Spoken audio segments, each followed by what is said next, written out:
who failed Texans? It was a perfect storm of a lot of issues. Many of you are angry, and you have a right to be. I'm angry too. And by the way, I'm mad too. How could you not know that it was foreseeable, very simply, to be able to warn the governor, to warn the PUC, to warn the senators in this chamber? If you know a storm is coming, you should set all the things up to prepare for it. I don't know what it is about this grid here, but we always get hit. I want to know the who, what, where, and why. You deserve answers. You will get those answers. The events of last week was a travesty. I was freezing in the night. My neighbors were freezing. It is very easy to be outraged about last week's storm that left so many of us freezing in the dark, and I was with my kids trying to sleep in my cold, dark house. I drove through neighborhoods without power to spot a frozen skyline all lit up using electricity that might have literally saved lives. But our lawmakers set up this nonprofit ERCOT board made up largely of profit-making power company representatives who have little incentive to change anything. And right now, power companies can make even more money when their power is in dangerously short supply, like last week, when the price of a megawatt of electricity went from around $35 to ERCOT's maximum allowed of $9,000. And yes, ERCOT allows that. And according to the Texas Tribune, after that bitter cold spell in 2014, one power company executive told investors that this business benefited significantly. And to the extent we get another polar vortex or whatever, absolutely, we'll be opportunistic and take advantage of those conditions. So should we really be surprised with what just happened and those huge bills? Leaders of the state, from the governor on down, promising to fix what went wrong with the Texas power grid. But as our troubleshooter Jay Avila reports, power problems from the winter a decade ago also led to warnings and official investigations that failed to prevent this month's crisis. After winter power outages in 2011, state and federal regulators sounded the warning improvements were needed to protect the energy supply. But when this month's storm hit, their recommendations still had not been made mandatory for the power industry. 2011's storm should have been a wake-up call, but it was nothing compared to what we felt this month. The state spent 7 hours enduring outages then, compared to 70 hours this time. The North American Electric Reliability Corporation, which sets standards for ERCOT and power companies, is conducting an inquiry into this month's event, just as it did in 2011. We had a report that had some recommendations in it. We'll be looking to see how those recommendations were implemented and whether or not they were effective or there are additional things that need to be put in place. The 2011 report stated more thorough preparation for cold weather could have prevented many of the weather-related outages, and said power generators were disabled by freezing instrumentation, freezing pipes, freezing drain lines, and natural gas curtailments. It recommended winterization methods like insulating pipes or attaching warming cables that can heat them up, like an electric blanket, portable heaters to prevent components from freezing, and windbreaks that shelter equipment from winter gusts. But history repeated itself in this case. It was severe winter that caused problems for our power grid back in 1989 and again in 2014. A lesson that El Paso did learn from. They are not without power tonight after spending millions on that grid and weatherization. Electricity is right up there as something we absolutely have to have. And when we don't, the disruption is not just an inconvenience today, it costs lives. When the lights go out, it doesn't look and ask you whether you're a Democrat or Republican. Had we passed this bill when I first got here, we would have been well on our way to have full protection, and a lot of this wouldn't have happened. I don't know what it is about this grid here, but we always get hit. People here lost power twice this morning alone, just before 5 a.m. and again sometime at 11. And they just need to do a better job. That's how I feel about it. But there's nothing personally against anybody. I know they're doing the best they can, being a utility worker myself. But somewhere down the line, somebody can do better. I was out of my home for 3 days without electricity. Margaret Houston hasn't forgotten about the power failures that put her elderly neighbors in danger and forced her to move in with relatives. I want to know the who, what, where, and why of this freeze disaster. I want answers. The state is using every possible resource to fix this problem. Many of you are angry, and you have a right to be. I'm angry too. At a time when essential services were needed the most, the system broke. You deserve answers. You will get those answers. Following that devastating winter storm that impacted not just homes, but businesses and the energy industry as a whole. And joining us right now is Energy CEO Dan Eberhart. Welcome to the National Desk. Good morning. Good morning. Thanks for having me. So, Dan, what happened in Texas? Why were generating facilities impacted so harshly by the weather? Well, I think that basically Texas just underfunded and underinvested in the energy infrastructure the whole way around. You know, even at Canary, we just didn't expect a 100-year storm, and a lot of the government, the Texas utility regulators, the Texas Railroad Oil and Gas Commission, the Texas Railroad Commission, which monitors oil and gas, they just have been delaying and dismissing needs for winterizing infrastructure costs for years, and those were watered down requests anyway, and it just really caught everybody with their pants down. CBS Austin's Christian Flores joins us live tonight with what members think they could have done better. Christian? ERCOT CEO Bill Magnus doubled down on his assertion that these outages were necessary because we were less than 5 minutes away from statewide outages. Now, looking ahead, one thing that they are focusing on is what could have been done ahead of the storm, including coming down harder on weatherization of generators.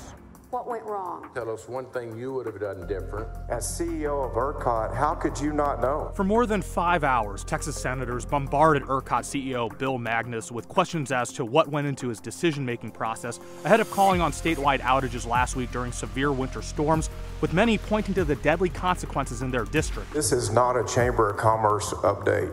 This is the largest train wreck in the history of deregulated electricity. Senators also came down hard on ERCOT's communication in the days and hours leading up to the power shutoffs. They did not believe ERCOT appropriately warned Texans and state leaders, which led to so many being caught off guard. How could you not know that it was foreseeable, very simply, to be able to warn the governor, to warn the PUC, to warn the senators in this chamber? Do you think that we can at least give people an expectation? We got to a point too where we just couldn't tell people anything, and that's not good, and that needs to be better.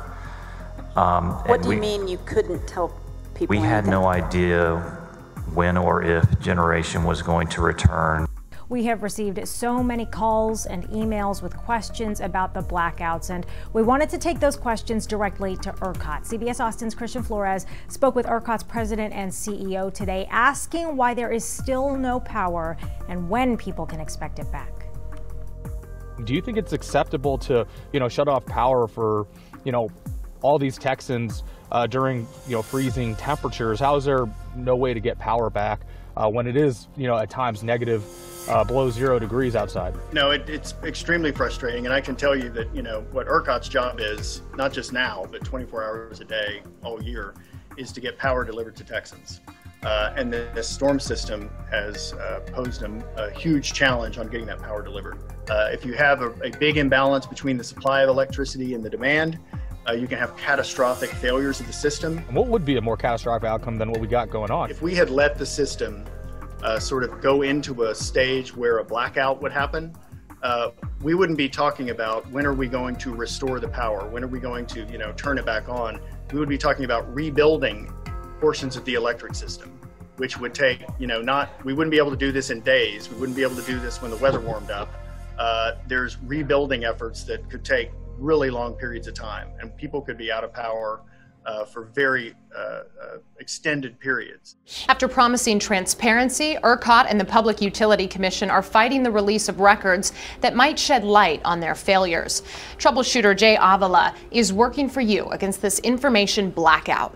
The power industry has an army of lawyers and lobbyists working to keep the state from releasing operational and maintenance records. And some want the legislature to stick you with the bill for energy overcharges that happened after the emergency was over. But after promising openness, ERCOT, which runs the Texas power grid, has asked the state attorney general that it not be subject to the Public Information Act, so it won't have to release operations logs, trouble reports, and email requested by News 4 San Antonio and other journalists.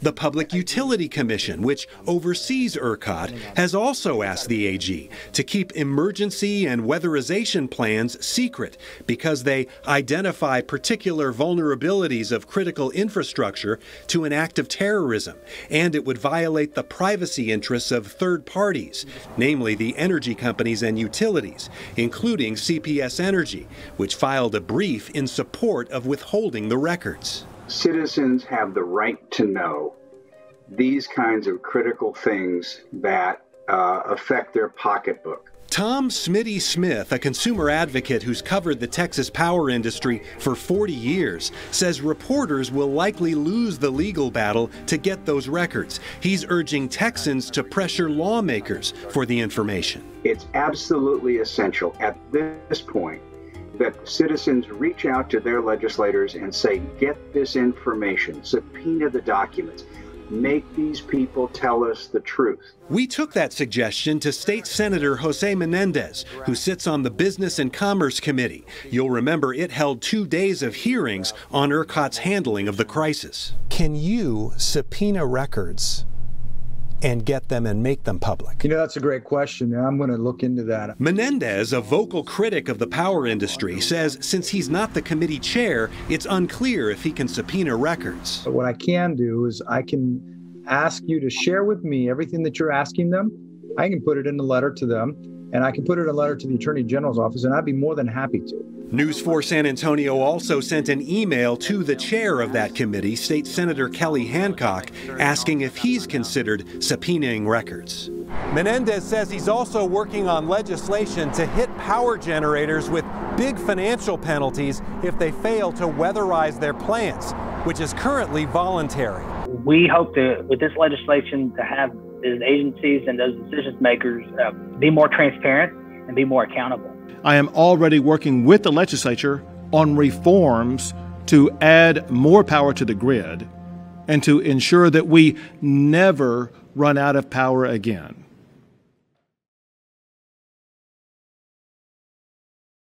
And breaking news as we come on the air tonight, it is all hands on deck in Texas after now Tropical Depression Beryl made landfall earlier today as a Category 1 hurricane. The biggest worry out there, extreme life-threatening heat forecasted to linger in the coming days, which of course will be dangerous for those who can't cool off. And a major catastrophe was reported all morning long here at the live desk. Those powerful winds knocked out power at one point. 2.7 million people across Texas. Officials say it will take days or even in some cases weeks just to restore. That's going to be a major problem in Houston, where the heat index today will climb to 105 degrees. Another problem in Houston is flooding. More than a foot of rain fell in just 48 hours in some places. That's typically what falls over the entire summer.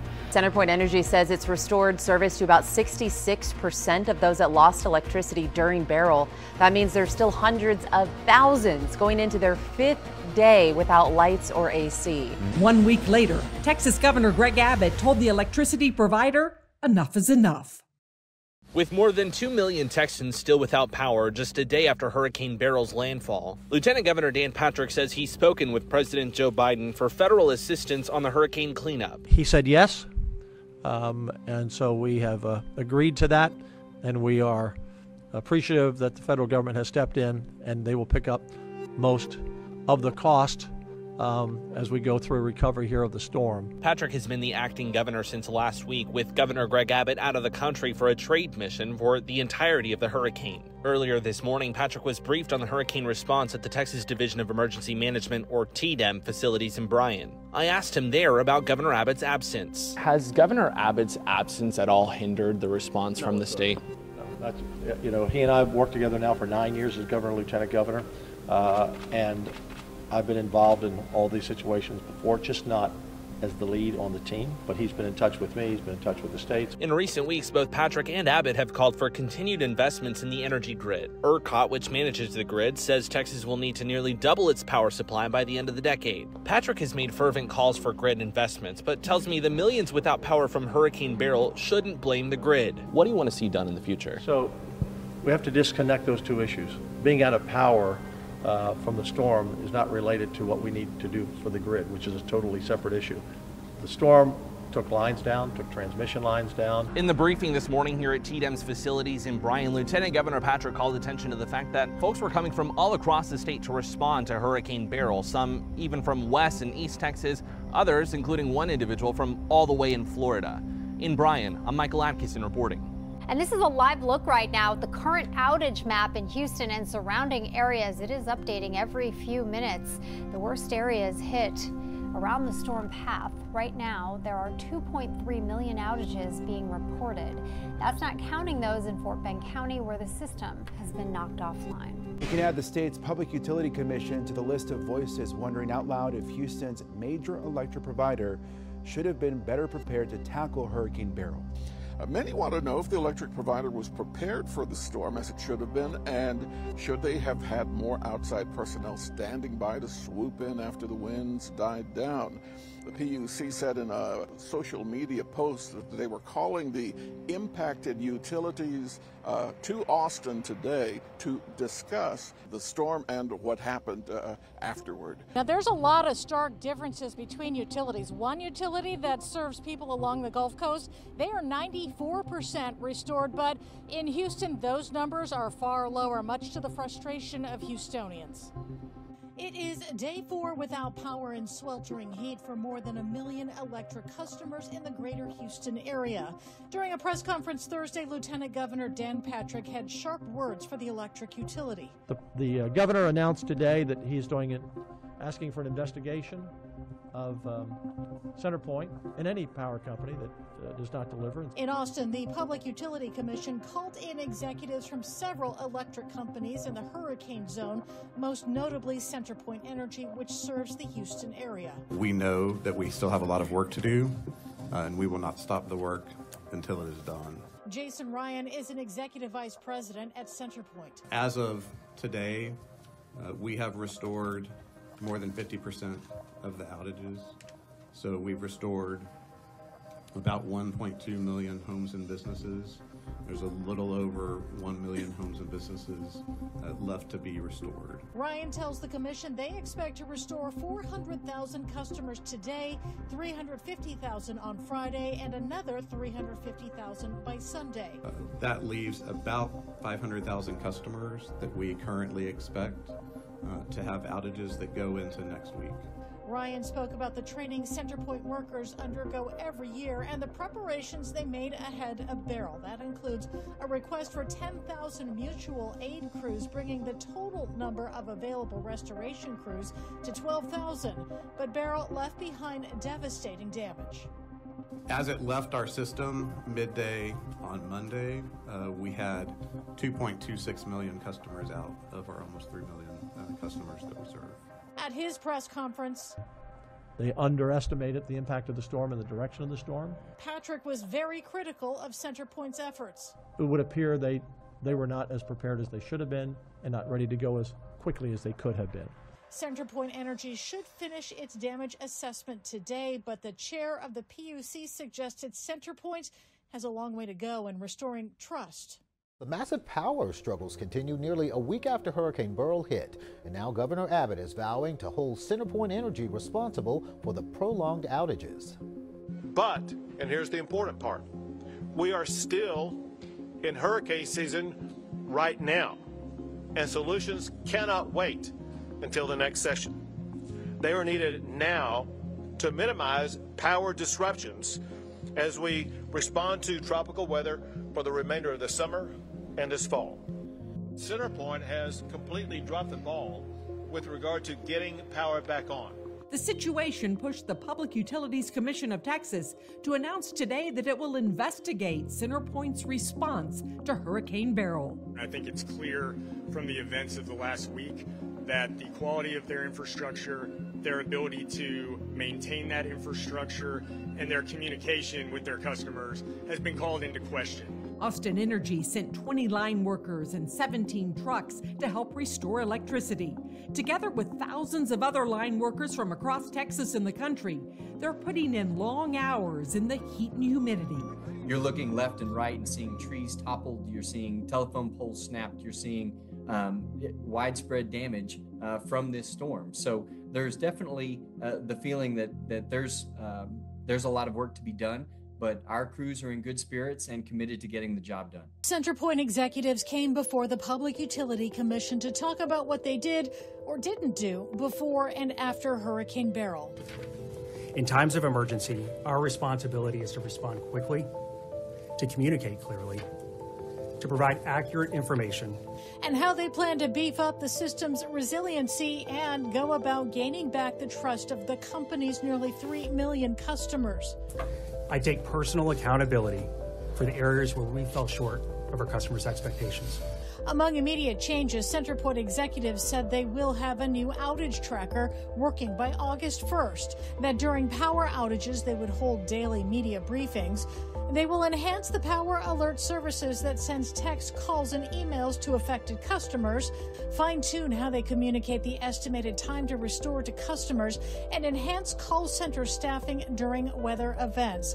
CenterPoint told the PUC they have contact information for just 42% of their customers.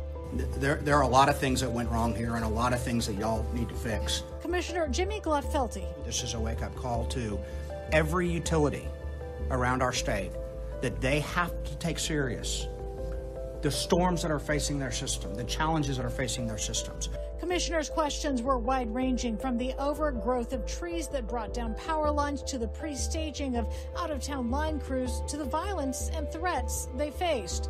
Commissioner Lori Cobos was skeptical of the way critical facilities like hospitals and cooling centers were treated in the aftermath of Beryl. You know, whether it's through your communication channels or preparation through mobile DG, whatever it is that you can do to make sure these types of customers don't lose power or quickly restore the power. Commissioner, you have my commitment. Our performance was not where it needs to be, and we will get better. We have 8,600 critical facility customers on our system. We started working with them on July 7th before the storm. That's insufficient. We need to be working with them year-round on preparation and coordination.